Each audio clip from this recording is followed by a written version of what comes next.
दोस्तों swing trader the art of learning आप लोग देख सकते हो कि ये मेरा टेलीग्राम चैनल है और यहाँ पर मैं आप लोगों से चालू मार्केट में किस कंपनी के ऊपर क्या न्यूज़ आ रहा है, क्या अपडेट आ रहा है, किसको कितना ऑर्डर मिला, किस कंपनी को बोनस मिला, किसको स्प्लिट मिला, किसके रिजल्ट किस तरह के आए या पूरे वर्ल्ड के मार्केट में क्या चल रहा है, ए से लेके जेड तक की मार्केट में जितनी भी न्यूज़ आती है सब कुछ यहाँ पर मैं आप लोगों से डिस्कस करते रहता हूँ। तो अगर आप लोगों ने मेरे टेलीग्राम चैनल को अभी तक ज्वाइन नहीं किया तो आप लोग ज्वाइन कर सकते हो। टेलीग्राम चैनल का लिंक मैंने कमेंट बॉक्स में दे के रखा है।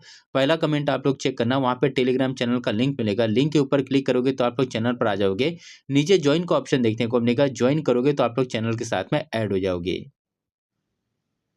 दोस्तों इस वीडियो में मैं आप लोगों से डिस्कस करूंगा आज के कुछ इंपॉर्टेंट अपडेट के बारे में जो कि आप लोग को अभी मार्केट में आते हुए देखने को मिल रहे हैं और इनका जो इम्पैक्ट आप लोग को सोमवार को देखने को मिलेगा। तो क्या न्यूज़ है, क्या अपडेट है, सब कुछ यहाँ पर मैं आप लोगों से डिटेल में डिस्कस करूंगा।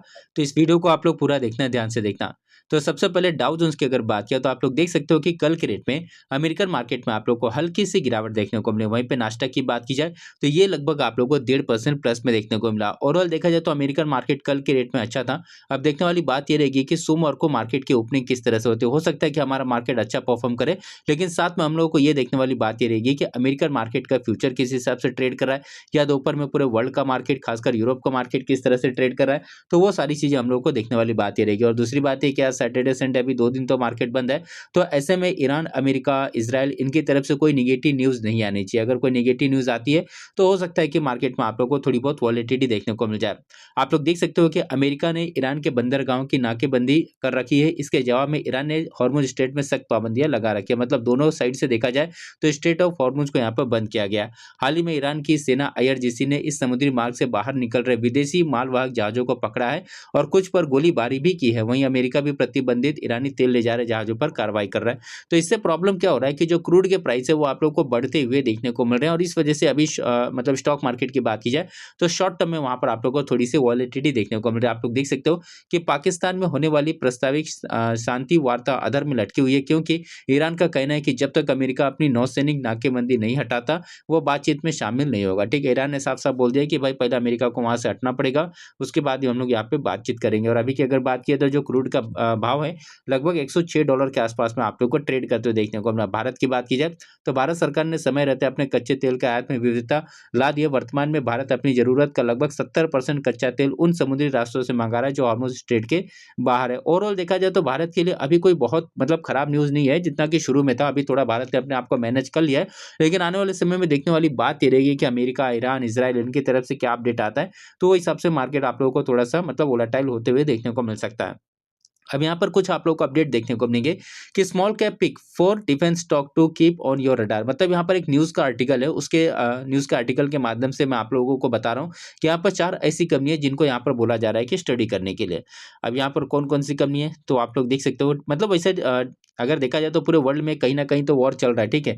डिफेंस सेक्टर की बात करें तो मतलब भारत सरकार जो है डिफेंस सेक्टर में बहुत तेज़ रफ्तार से ग्रो कर रही है और ऐसे में डिफेंस सेक्टर की बात किया तो हो सकता है कि आगे चलकर इस सेक्टर में आप लोग को अच्छी ग्रोथ देखने को मिले।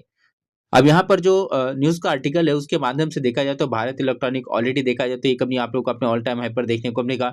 या उसके अलावा अगर आप लोग और कंपनियाँ देखोगे जैसे पारस डिफेंस एंड स्पेस टेक्नोलॉजी हो गया, या उसके अलावा देख सकते हो प्रीमियर एक्सप्लोजिव करके एक कंपनी है, या उसके अलावा माजगांव डॉकयार्ड करके एक कंपनी है। तो यहाँ पर मतलब इन सभी कंपनियों को बोला गया कि ये सारी कंपनियां डिफेंस सेक्टर में काम करती है, तो इनके ऊपर आप लोग को नजर बना के रखना। ऑलरेडी देखा जाए तो डिफेंस सेक्टर में बहुत सारी कंपनियां माइक्रो कैप, स्मॉल कैप, ये आपको पता है कि ज्यादातर मैं आप लोगों से बड़ी बड़ी कंपनियां डिस्कस नहीं करता, मैं खासकर आप लोगों से छोटी-छोटी कंपनियाँ डिस्कस करता हूँ। तो इन सभी कंपनियों को आप लोग स्टडी करके चलो।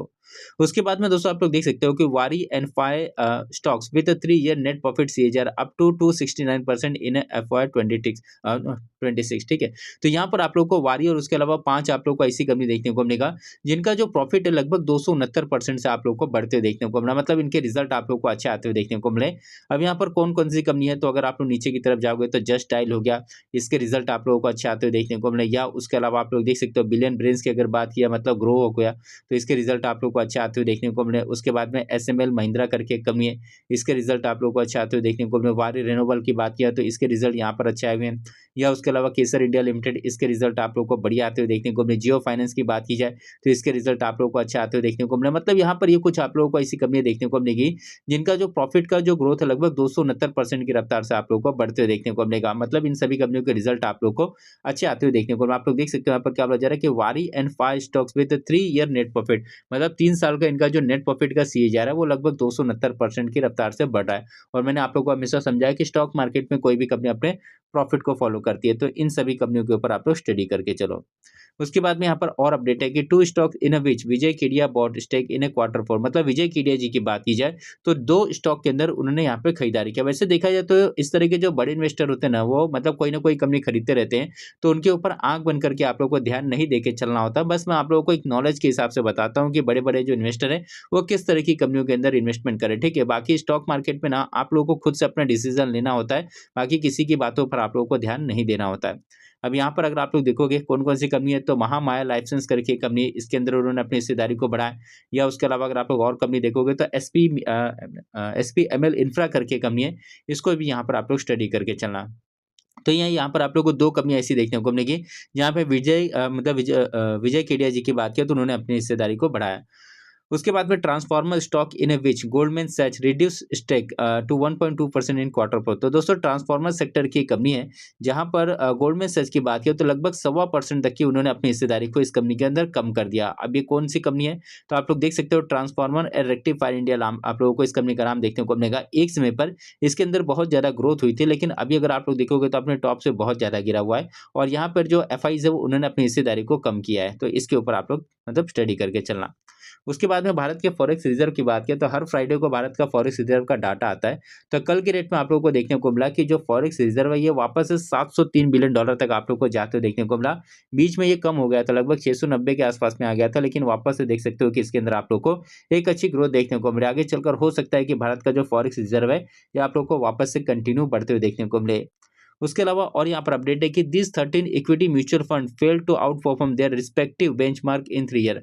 तो दोस्तों यहाँ पर कुछ आप लोगों को ऐसे म्यूचुअल फंड देखने को मिलेंगे जिन्होंने अपने बेंचमार्क को भी पिछले 3 साल में बीट नहीं किया। अभी जैसे मान लो निफ्टी 50 हो गया, तो निफ्टी 50 के अगर आप लोग कंपेयर में देखोगे, जैसे निफ्टी 50 को इंडेक्स है, ठीक है, तो उसके कंपेयर में बहुत सारे आप लोगों को लार्ज कैप जो म्यूचुअल फंड है वो देखने को मिल जाते हैं। और अगर आपने निफ्टी मिड कैप इंडेक्स देखोगे तो उसके कंपेयर में बहुत सारे आप लोगों को मिड कैप म्यूचुअल फंड देखने को मिल जाते हैं। तो अभी मान लो कि कोई ऐसा म्यूचुअल फंड है जो कि लार्ज कैप है, जो कि निफ्टी 50 के हिसाब से ट्रेड करता है, और ऐसे में मान लो कि निफ्टी 50 अच्छा कर रहा है, वो म्यूचुअल फंड अच्छा नहीं कर रहा, तो इसका मतलब ये हुआ कि उसने अपने बेंचमार्क को मतलब पास नहीं किया, मतलब उसके ऊपर नहीं गया, ठीक है, मतलब आउट परफॉर्म नहीं किया। तो यहाँ पर कौन सा ऐसे 13 म्यूचुअल फंड है तो उनका यहाँ पर नाम दिया गया। देखो क्या होता है, बहुत सारे लोग बोलते हैं कि मैं म्यूचुअल फंड में जाऊंगा, बट ऐसा नहीं कि म्यूचुअल फंड हमेशा अच्छा ही होता है। वहां पर क्या होता है कि मतलब कभी कभी कोई म्यूचुअल फंड ऐसा मिल जाता है जो अपने बेंचमार्क को भी आउट परफॉर्म नहीं कर पाता। बहुत सारे म्यूचुअल फंड कर भी लेते हैं, बहुत सारे नहीं कर पाते हैं। इसकी वजह से सिलेक्शन आप लोगों को थोड़ा सा अच्छा होना चाहिए। अब यहाँ पर अगर आप लोग देखोगे जैसे कि सैमको फ्लेक्सी कैप हो गया या सैमको एलएसएस करके एक फंड है, इन्होंने अपने जो बेंचमार्क उसको आउट परफॉर्म नहीं किया। उसके अलावा देख सकते हो यहाँ पे मोतीलाल ओसवाल करके है, या फिर यहाँ और देख सकते हो बड़ौदा बीएनपी परिवास करके एक यहाँ देखने को मिलेगा। उसके बाद में Aditya Birla SL small cap fund हो गया, इन्होंने भी मतलब अपने बेंचमार्क को बीट नहीं किया। या उसके अलावा देख सकते हो श्रीराम म्यूचुअल फंड की बात किया तो श्रीराम फ्लेक्सी कैप फंड है, श्रीराम एलएसएस करके एक फंड है, इन्होंने भी अपने बेंचमार्क को बीट नहीं किया। उसके अलावा देख सकते हो मोतीलाल ओसवाल की अगर बात की जाए तो Motilal Oswal LSS tax saver fund हो गया। या उसके अलावा आप लोग देख सकते हो जेम वैल्यू फंड हो गया, या फिर Motilal Oswal large cap mid cap fund है, या आईटीआई एलएसएस यहाँ पे टैक्स सेवर फंड है, एलआईसी म्यूचुअल फंड है, या फिर क्वांट म्यूचुअल फंड है। इस तरह के कुछ आप लोगों को ऐसे म्यूचुअल फंड देखने को मिलेंगे जिन्होंने अपने बेंचमार्क को भी यहाँ पर बीट नहीं किया हुआ है, ठीक है, तो इनके ऊपर आप लोग स्टडी करके चलना। उसके बाद में दोस्तों एक कंपनी है जिसका नाम आप लोगों को भारत डायनेमिक्स देखने को मिलेगा। ये डिफेंस सेक्टर में आप लोगों को कारोबार करते हुए देखने को मिल जाती है। और इसके ऊपर एक अपडेट आया कि Bharat dynamic deliver India first indigenous production grade wire guided heavy weight torpedo. तो दोस्तों यहाँ पर आप लोग देख सकते हो कि भारत की बात किया तो भारत का पहला खुद से बनाया हुआ, ठीक है, मतलब बाहर से नहीं, खुद से बनाया हुआ टॉर्पेडो इन्होंने यहाँ पर जो है वो डिलीवर किया। मतलब ये जो कंपनी नए नए बोल सकते हो कि इनोवेशन करी, और जैसे मैंने शुरू में बताया कि डिफेंस सेक्टर की बात की तो भारत सरकार डिफेंस सेक्टर में बहुत ज़्यादा ग्रो कर रही है, ठीक है, तो ऐसे में इस कंपनी के लिए आप लोग को एक अच्छी न्यूज़ देखने को मिलेगा। इसके प्रॉफिट की बात की जाए तो 3.5 करोड़ से बढ़कर 6.25, 5.5, फिर देख सकते हो लगभग 580 करोड़ हो गया। तो प्रॉफिट का जो ग्रोथ अच्छा बढ़ा है, लेकिन अगर आप लोग प्रॉफिट का ग्रोथ यहाँ पे परसेंटेज में देखोगे ना तो सिंगल डिजिट में है। लेकिन फिर भी अगर आप लोग 5 साल का सीएजीआर चेक करोगे तो 54% की रफ्तार से इसके अंदर आप लोगों को ग्रोथ देखने को मिला। 1 साल में कुछ खास ग्रोथ आप लोगों को नहीं देखने को मिलेगा। 4034 करोड़ का रिज़र्व उसके सामने कर्जे की बात की जाए, तो सिर्फ़ 1 करोड़ का आप लोगों को कर्जा देखने को मिलेगा और अगर आप लोग शेयर होल्डिंग पैटर्न को चेक करोगे ना, तो प्रोमोटर्स के पास में लगभग 75% की हिस्सेदारी है। एफआईज़ देख सकते हो 2%, डीआईज़ 11%, पब्लिक होल्डिंग यहाँ पर आप लोगों को 12% देखने को मिलेगा। तो इस कंपनी के लिए आप लोगों को एक अच्छी न्यूज़ देखने को मिला, तो इसके ऊपर आप लोग स्टडी करके चलना। तो दोस्तों, इस वीडियो में मैंने आप लोगों से किसी भी कंपनी को बाय और सेल करने का कोई रिकमेंडेशन नहीं दिया, किसी भी प्रकार का इन्वेस्टमेंट एडवाइस नहीं दिया। ये वीडियो सिर्फ मैंने आप लोगों को एजुकेशनल पर्पस से बनाकर दिया है। स्टॉक मार्केट में बहुत ज़्यादा रिस्क होता है। कोई भी डिसीजन लेने से पहले अपने फाइनेंशियल एडवाइजर से एक बार जाकर जरूर सलाह ले लेना। तो इस वीडियो को मैं क्लोज़ करता हूँ। अब मैं आप लोगों को मिलूँगा अपने अगले वीडियो में। तब तक के लिए धन्यवाद।